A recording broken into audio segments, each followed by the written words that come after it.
ഹരേ കൃഷ്ണ, ജയ് ശ്രീ രാധരാധെ. സർവൻ രാധാകൃഷ്ണമയത്തിലേക്ക് ഏവർക്കും സ്വാഗതം. കർമ്മമില്ലാതെ ജീവിതമില്ല. നല്ല കർമ്മമാണെങ്കിൽ നല്ല ജീവിതവുമാകും.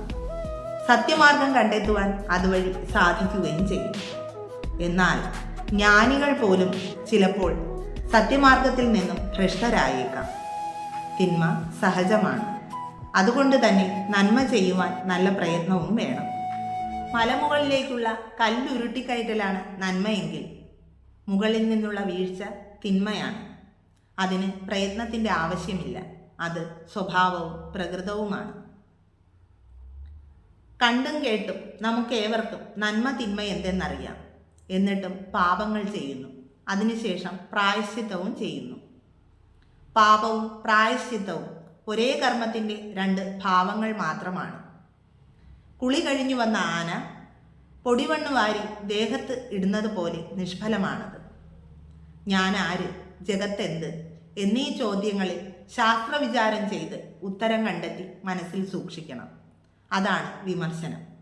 അതിനെ വിമർശിക്കുന്നതിനെയാണ് നാരായണ പരായണത്വം എന്ന് പറയുന്നത്. പണ്ട് കന്യാകുബ്ജത്തിൽ അജാമിളൻ എന്നു പേരായ ഒരു ജ്ഞാനി ഉണ്ടായിരുന്നു. ധാരാളം പണവും സ്വത്തും പദവിയും പഠിപ്പും ഒക്കെയുള്ള ഒരു ഗൃഹസ്ഥാശ്രമിയായിരുന്നു അജാമിളൻ. കുറേ കാലം സത്യമാർഗത്തിൽ ജീവിച്ച ശേഷം സംസർഗദോഷം കൊണ്ട് അദ്ദേഹം മാർഗഭ്രഷ്ടനായി. ഒരു നാൾ ചമത ശേഖരിക്കുവാനായി വനത്തിലേക്ക് പോയ അജാമിളൻ അവിടെ വെച്ച് മദ്യപിച്ച് മതോന്മത്തരായ ഒരു സ്ത്രീയെയും പുരുഷനെയും കണ്ടു. അതോടെ പൂർവജന്മം ബാക്കി വെച്ച ദുർവാസനകൾ ഉണർന്നു. ആ വേശ്യാസ്ത്രീയിൽ അജാമിളന് അതിയായ മോഹമുണ്ടായി. സ്വന്തം ഭാര്യയെയും മക്കളെയും ഉപേക്ഷിച്ച് ആ സ്ത്രീയെ പിരിയാനാവാതെ അയാൾ അവർക്കൊപ്പം അവിടെ തന്നെ താമസം ആരംഭിച്ചു. വീട്ടിലേക്കുള്ള യാത്ര പലതവണ മാറ്റിവെച്ചു. പിന്നെ മാനക്ഷയം ഭയന്ന് തിരിച്ചു പോയതേയില്ല.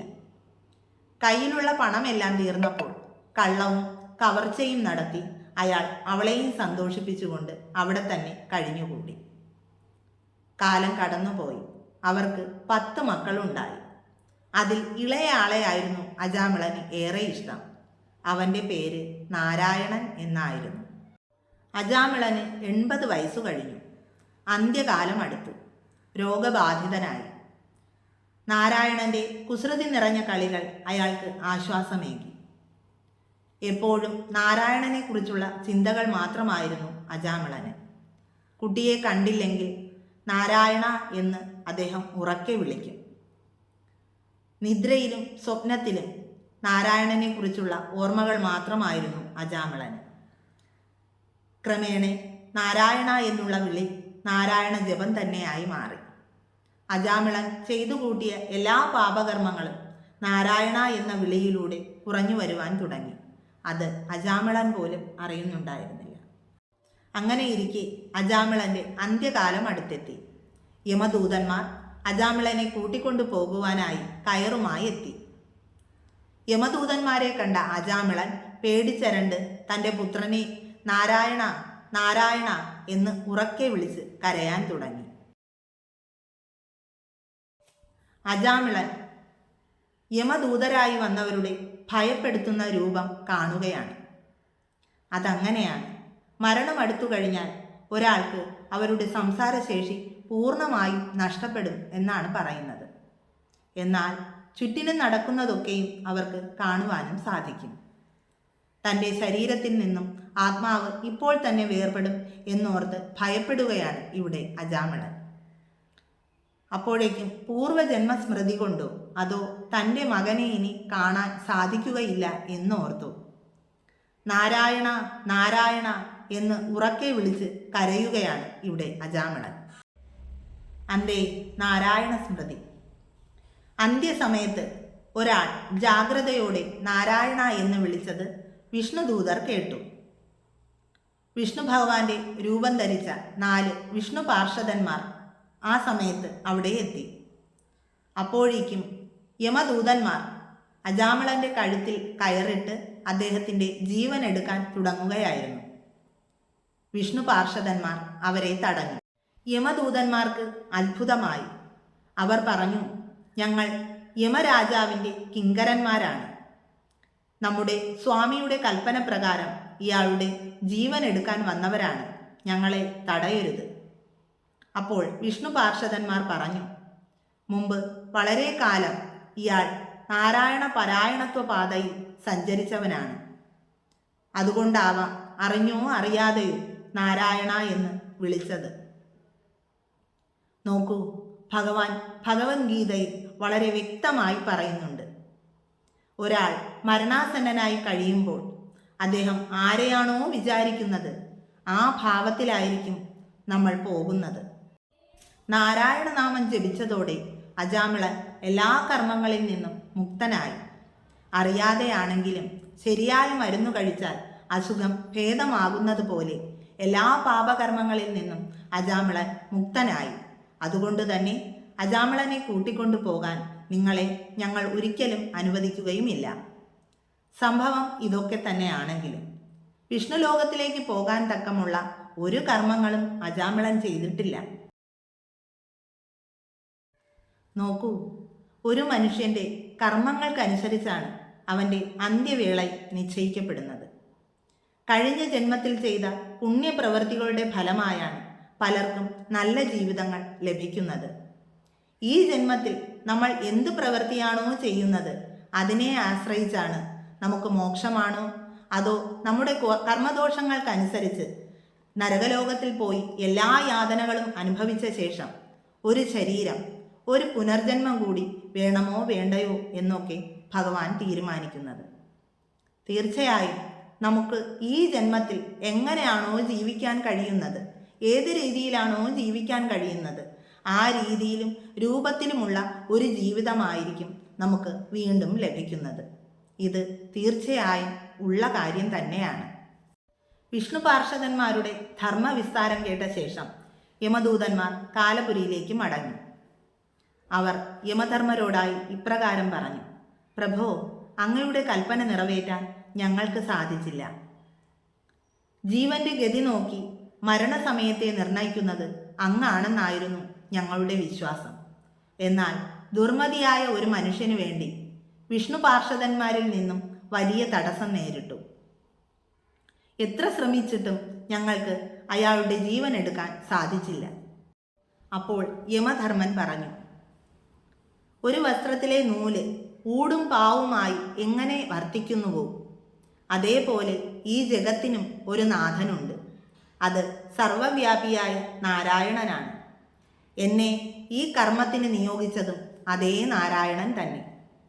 പ്രിയപ്പെട്ട കുട്ടികളെ, നാരായണന്റെ സത്യമാർഗത്തിൽ ചരിച്ച ഒരു ഭക്തരുടെയും അടുത്തേക്ക് ഇനി മുതൽ നിങ്ങൾ ചെല്ലരുത്. നാരായണനാമം ജപിക്കാത്തവരോ അദ്ദേഹത്തെ സ്മരിക്കാത്തവരോ ആയിട്ടുള്ളവരെ മാത്രമേ ഇങ്ങോട്ട് കൂട്ടിക്കൊണ്ടുവരാൻ പാടുള്ളൂ. അതാണ് ധർമ്മം. നോക്കൂ, ഭഗവാന്റെ മഹത്വം എത്രത്തോളമാണെന്ന്. ഭൂമി മൃത്യുലോകമാണ്. ഭഗവാന്റെ മഹത്വം അറിഞ്ഞവർ ആരും തന്നെ ഈ മൃത്യുലോകത്ത് വന്ന് പിറവിയെടുക്കുവാൻ ആഗ്രഹിക്കില്ല. എന്നാൽ മോക്ഷം നേടണമെന്ന് ആഗ്രഹമുണ്ടെങ്കിൽ ഈ ഭൂമിയിൽ തന്നെ വന്ന് പിറക്കണം. 14 ലോകങ്ങളിലും ജനനവുമുണ്ട്, മരണവുമുണ്ട്. എന്നാൽ ശാശ്വതമായ ഭഗവാന്റെ ലോകത്ത് നമ്മൾ എത്തിക്കഴിഞ്ഞാൽ അവിടെ ജനനവുമില്ല, മരണവുമില്ല. അതായത് സച്ചിദാനന്ദ രൂപമായ ഒരു ശരീരമാണ് നമുക്ക് ലഭിക്കുന്നത്. ഭൂമിയിൽ ജീവിക്കാൻ നമുക്ക് ഈ ശരീരമാണ് നൽകിയിട്ടുള്ളതെങ്കിൽ ഭഗവാന്റെ ലോകത്ത് ഭഗവാനെ പോലെ സച്ചിദാനന്ദ രൂപമാണ് നമുക്ക് ലഭിക്കുന്നത്. പക്ഷേ ഒരിക്കലും ഭഗവാനാകാൻ സാധിക്കില്ല. ഭഗവാന്റെ പാർഷദന്മാരായി മാറാം. അമരത്വത്തിൻ്റെ പാതയിൽ ഒരിക്കലെങ്കിലും ജീവിച്ചവരെ ഭഗവാൻ നാരായണൻ ഒരിക്കലും കൈവെടിയില്ല. മാർഗഭ്രഷ്ടരായാലും അവരെ കാത്തുരക്ഷിച്ച് വീണ്ടും അമരത്വത്തിൻ്റെ പാതയിലേക്ക് നയിക്കും. അതാണ് ഭഗവാന്റെ മഹത്വം. മരണവക്ത്രത്തിൽ നിന്നും രക്ഷപ്പെട്ട അജാമിളന് ഇതൊരു വഴിത്തിരിവായിരുന്നു. ചെയ്തു കൂട്ടിയ പാപകർമ്മങ്ങളിലെല്ലാം അയാൾക്ക് പശ്ചാത്താപമുണ്ടായി. അജാമിളൻ തൻ്റെ ജീവിതം മാറ്റിവരയ്ക്കുവാനായി തീർച്ചപ്പെടുത്തി. അദ്ദേഹം ദേവസ്ഥാനം എന്ന് പേര് കേട്ട ഹരിദ്വാറിലേക്ക് യാത്രയായി. അവിടെ അദ്ദേഹം ഭഗവാന്റെ നാമങ്ങൾ ജപിക്കുവാനായി തുടങ്ങി.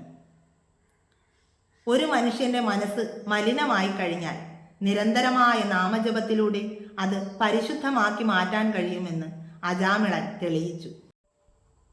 നമ്മുടെ എല്ലാ കർമ്മങ്ങൾക്കുമൊപ്പം നാമജപത്തിനും ഏറെ പ്രാധാന്യം നൽകണം. അതിന് ക്ഷേത്ര ദർശനം, പല പല സത്സംഗങ്ങളിൽ ഏർപ്പെടുക, ഇതൊക്കെ നാമജപത്തിനുള്ള താല്പര്യം വർദ്ധിപ്പിക്കും. ഈ കലിയുഗത്തിൽ ഭഗവാന്റെ നാമജപം കൊണ്ട് മാത്രമേ നമുക്ക് രക്ഷ നേടുവാൻ സാധിക്കുകയുള്ളൂ. നമ്മുടെ ആത്യന്തികമായ ലക്ഷ്യം എന്ന് പറയുന്നത് ഭൂമിയിലെ നമ്മുടെ കർമ്മങ്ങളെല്ലാം പൂർത്തിയാക്കിയ ശേഷം ഭഗവാന്റെ അടുത്തേക്ക് പോകുക എന്നത് മാത്രമായിരിക്കണം. സ്വന്തം ഭക്തനെ രക്ഷിക്കുവാൻ ഭഗവാൻ ഏതറ്റം വരെയും പോകും. ഇത് അജാമിളന്റെ കഥയിലൂടെ നമുക്ക് മനസ്സിലാക്കാവുന്നതാണ്. ഭക്തപ്രിയനും ഭക്തവത്സലനുമാണ് ഭഗവാൻ ശ്രീകൃഷ്ണൻ. ഇവിടെ അജാമിളൻ നിരന്തരമായി നാമം ജപിച്ച് തൻ്റെ ശരീരത്തെ പരിശുദ്ധമാക്കി മാറ്റി. വിഷ്ണു ലോകത്തിലേക്ക് പോകാനുള്ള എല്ലാ പുണ്യവും നേടുകയും ചെയ്തു. ഒടുവിൽ വിഷ്ണു പാർഷദന്മാർ വന്ന് അദ്ദേഹത്തെ വൈകുണ്ഠത്തിലേക്ക് കൂട്ടിക്കൊണ്ടു പോവുകയും ചെയ്തു. ഇവിടെ സൃഷ്ടിക്ക് മുമ്പും ശേഷവുമുള്ള പരമമായ സത്ത ഭഗവാൻ നാരായണനാണ്. പരമമായ പൊരുളിൻ്റെ അറിവായിരിക്കുന്ന അറിവാണ് അത്. ഇങ്ങനെ കാര്യങ്ങൾ വിമർശനം ചെയ്ത് പൊരുളറിയുമ്പോൾ കർമ്മത്തിൻ്റെ കെട്ടുപാടുകൾ അഴിയും. വയറിൻ്റെ ഹിതം നോക്കി ഭക്ഷണം കഴിക്കുന്നവന് രോഗം വരില്ല എന്നതുപോലെ സത്യം ലക്ഷ്യമാക്കി ധർമ്മത്തിൻ്റെ പാതയിൽ സഞ്ചരിക്കുന്നവനെ പാപം തീണ്ടുകയില്ല. ജീവിതത്തിൽ ഒരിക്കലെങ്കിലും സത്യമാർഗത്തിൽ കൂടി സഞ്ചരിച്ചവനെ തൊടാൻ യമഭടന്മാർ കൂടി മടിക്കുമെന്ന് അജാമിളന്റെ കഥ നമ്മെ പഠിപ്പിക്കുന്നു. നമുക്കും സത്യമാർഗത്തിൽ കൂടി സഞ്ചരിച്ച് ശ്രീമൻ നാരായണന്റെ നാമസങ്കീർത്തനങ്ങളിൽ ഏർപ്പെട്ട് അഖിലത്തിനും അധിപതിയായ ആ പരമ ദിവ്യോത്തമ പുരുഷന്റെ ചരണങ്ങളിൽ അഭയം പ്രാപിക്കാം. സർവം ശ്രീ രാധാകൃഷ്ണാർപ്പണമസ്തു. ജയ് ശ്രീ രാധേ രാധേ.